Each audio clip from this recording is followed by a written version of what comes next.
The Supreme Court has struck down Roe v. Wade by a 6-3 ruling. Donald Trump promised that he would appoint justices to the Supreme Court that would strike down Roe. Those justices have now fulfilled that promise. Emily, what's your reaction to this ruling, and how closely do you think that it mirrors what was leaked previously?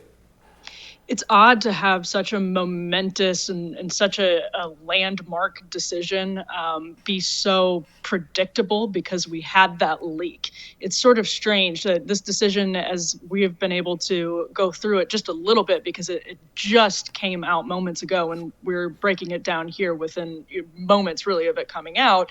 It's strange that we basically knew exactly what this was going to look like. I'm sure there are tweaks in the final ruling, but in spirit, it seems at least so far to be very similar to Alito's leaked majority opinion that we've known about for weeks now. We've covered here extensively for a while. And Ryan, I don't know about you, there have been major Supreme Court decisions that come out every single year, and it's always a rush to sort of go through the document itself, and the country can be sort of struck by a judicial lightning bolt in a moment's notice. In this case, that happened, but we've known pretty much what it would look like for a while. It's odd. Right. Was it? I think May 2nd was when Politico reported on its leaked draft of the opinion, and going through it so far, it looks like it's fairly consistent with that opinion so far. It is written by Alito. So this is the result of 40 years of right-wing organizing, and I think for many of those 40 years, a lot of the people involved with this movement were not serious. Did not think that Yes. this alliance that the kind of Republican establishment had struck with the kind of evangelical conservative movement was actually going to go ahead and catch the car, was actually going to overturn Roe v. Wade.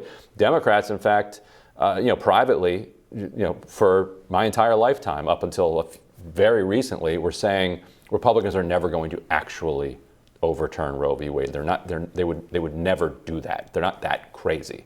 Well, no, they did, and they did it. So how did how did Democrats miss this, and how did the Republican establishment kind of lose control of the monster that they created in this lab? Well, that's a really interesting point as somebody who would probably be considered part of that monster. I think there are a lot of people over at the You were RNC. in that lab. You were, or not you, because you were too young at the time, but the movement that you're a part of was kind of dragged into the Republican coalition with the promise that we're going to reassert the patriarchy. And this is kind of our kind of proxy fight that we're going to wage over it. And did you believe it, even like when you were younger?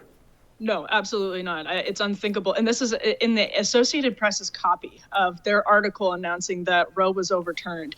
They say, and this is odd for an Associated Press report, for copy from essentially a Wire report, but they said this was previously basically unthinkable. And I think that's actually right. And what your point is really interesting about the lab monster, because I think there are a whole lot of people, and I said this as soon as that Dobbs argument was made and the justices seemed pretty receptive to it back in the fall, I guarantee you there are a whole lot of people at the RNC right now shaking in their boots. They did not want this to happen.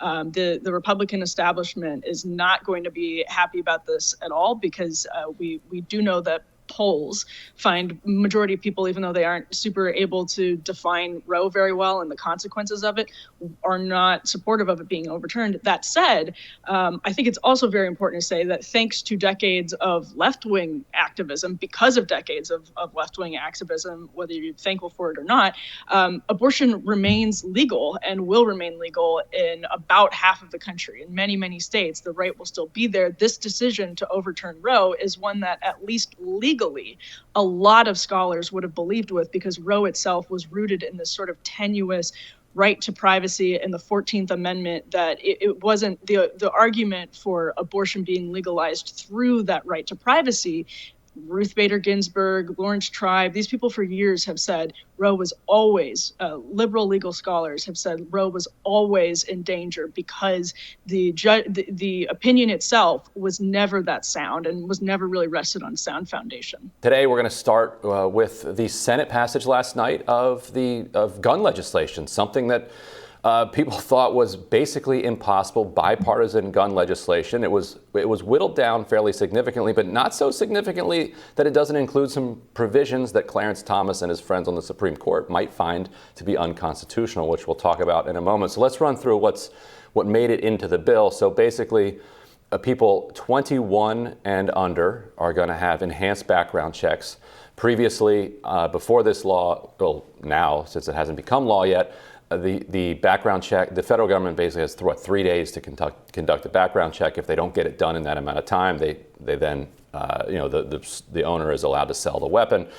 This extends that to 10 days because they were so backlogged that often the background check couldn't get done in time. It closes what's called a boyfriend loophole, which says that if you're a domestic abuser, then you can have your gun rights kind of restricted if you've been convicted, even if you're not married to the person.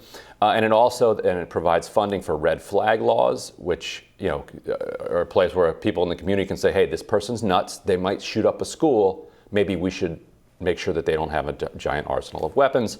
Then it also provides a bunch of money for mental health and for school security. Which one of those you want to take first? What do you think is the most important?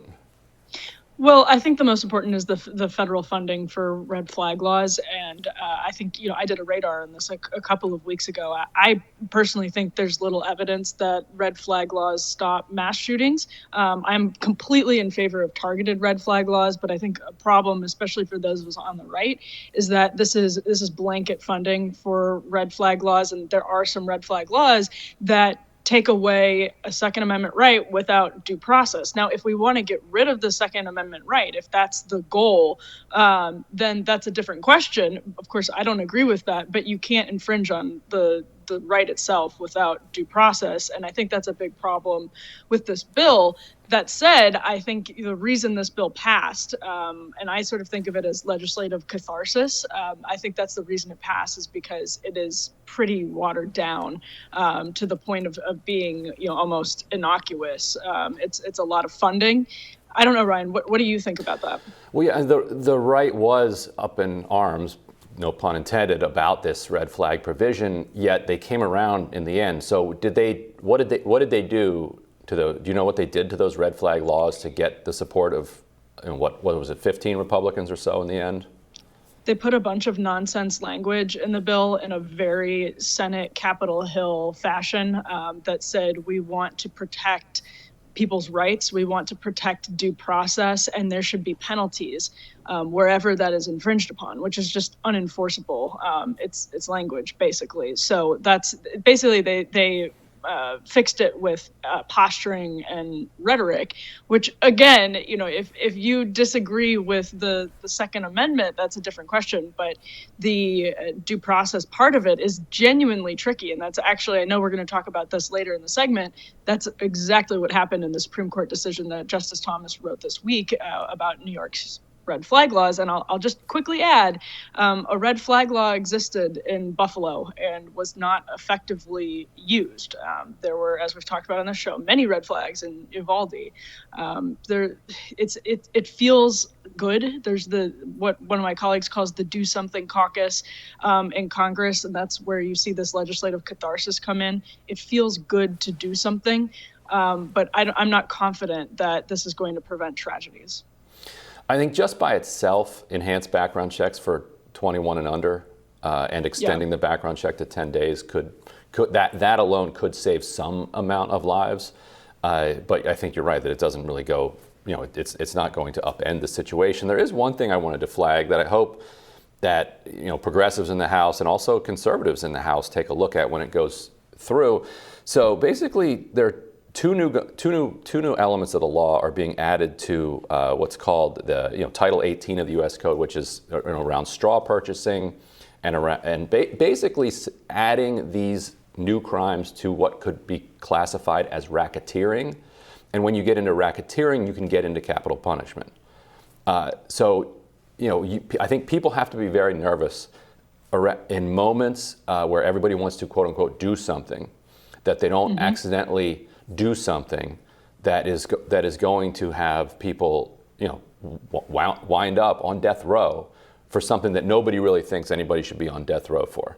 And so because of the expansive nature of kind of racketeering laws and capital punishment in the United States, it can be easy to have slippery legislative language slip into, those kind of draconian areas. And so I hope that they take a close look at that, because it's in nobody. I don't think it's in anybody's interest to try to make some of these cases capital cases. It looks like Twitter is almost under Elon Musk's control. We are learning that Twitter's board of directors unanimously approved his $44 billion buyout offer, according to an SEC filing. Jack Dorsey, the company's co-founder and former CEO, Parag Agrawal, current chief executive, will go home with huge payouts, according to reports. Yeah, so I have those figures here. That's $42 million for Agrawal, and Dorsey owns 2.4% of the company, 18 million shares, and that's $978 million for him once the takeover is complete. If it goes through, we know that Musk has said as recently as this week that there are still some unresolved matters involved in the deal, including this fake accounts, which he has said he's only interested in acquiring Twitter if, as Twitter has claimed, no more than 5% of the accounts are fake accounts. We all suspect it's more than 5%. Sure. Now, is it 10%? Is it 20%? Is it 30%? I don't know. Sure, and as a refresher, somewhere in that range, probably. Yeah. Hey, there seem to be a lot of fake accounts from my personal experience, but who knows how many exactly. And this is material to Elon Musk because he said, as we talked about on the show before, he is interested in moving to a subscriber model on Twitter. So some folks have already experienced using Twitter Blue and paying for additional services like being able to post longer videos and having a delay on posting your tweets so you can catch your typos before they become part of the public record. And his thought is to get more people bought into that subscription model, which obviously matters a great deal. If there's a real human with a credit card behind an account versus just an empty egg. What would you pay to be able to change your there with the apostrophe R-E to the T-H-E-I-R after you posted? That would be a very valuable service. It would be, but imagine what that would do to change the character of the site. I mean, so much. Imagine if you could go back and revise your old tweets, revise your old opinions. So much of what makes Twitter useful to journalists and useful to people who want to do witch hunts or have all kinds of agendas is the fact that you kind of tweet and you forget it, and to the extent that you remember a bad thing that you said or did, there's no way to get rid of it except for fully deleting the tweet, which can become obvious, right, when there's holes in a thread and things like that. And there is this way that it has become this accountability mechanism, rightly or wrongly, for people in the public sphere.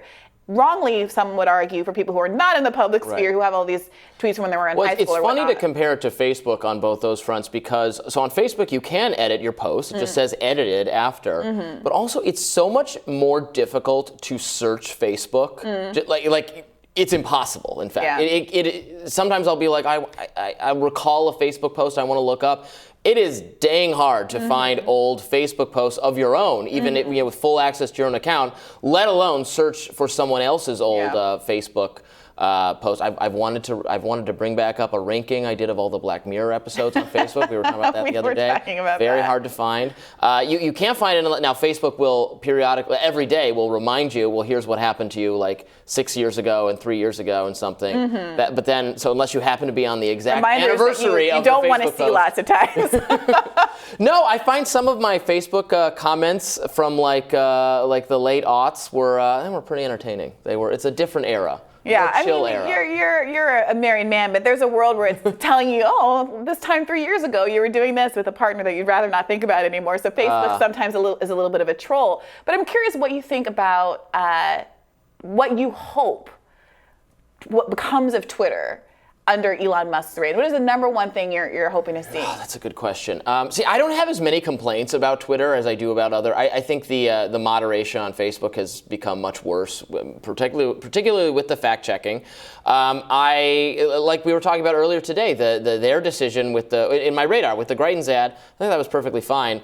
The big thing Twitter needs to do is learn how to effectively limit actual harassment without chilling speech. Well, what would you characterize as actual harassment? Because isn't that the whole problem? We have very different definitions of what should be sanctioned. Doxing, sharing people's locations or phone numbers, things of that nature. Repeatedly spamming someone over and over again or flooding their inbox, that kind of thing. I would like to see. I like the fact-checking model that Twitter applies, this birdwatch thing, which is a side thing where you can then check the fact check, and it's totally user-generated, more like Wikipedia than any kind of moderator thing. I would like to see that be the model for fact-checking. Have people been using that? People use it, yeah. Actually, and despite the conservative complaint that they were so worried this was going to be a liberal thing, some of the most birdwatch tweets are just terrible liberal tweets that are just when you see they have a million birdwatch things on them, which is kind of funny. Okay, I hear that. And I wonder if there's going to be a more robust conversation about some of Elon Musk's not so great labor takes now that he is coming close to being officially the CEO of Twitter, owning Twitter.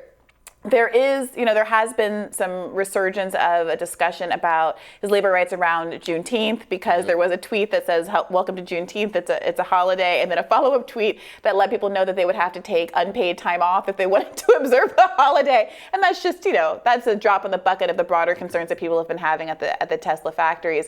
But I'm curious whether this will bring on some scrutiny that perhaps he isn't interested in this moment. The only other thing, there should be different modes. Look, we don't all have to have the same experience on the platform. If people are really sensitive to content they don't want, just devolve content moderation to the user. People you use the block and mute functions pretty regularly, I think. Mute is gold. Mute is gold. So just let people do that, or just give them, or you curate it based on what here are the people you interact with most, and here are what their content policy is, and you can just default to that one if these are the people you like. Maybe that you follow the same thing.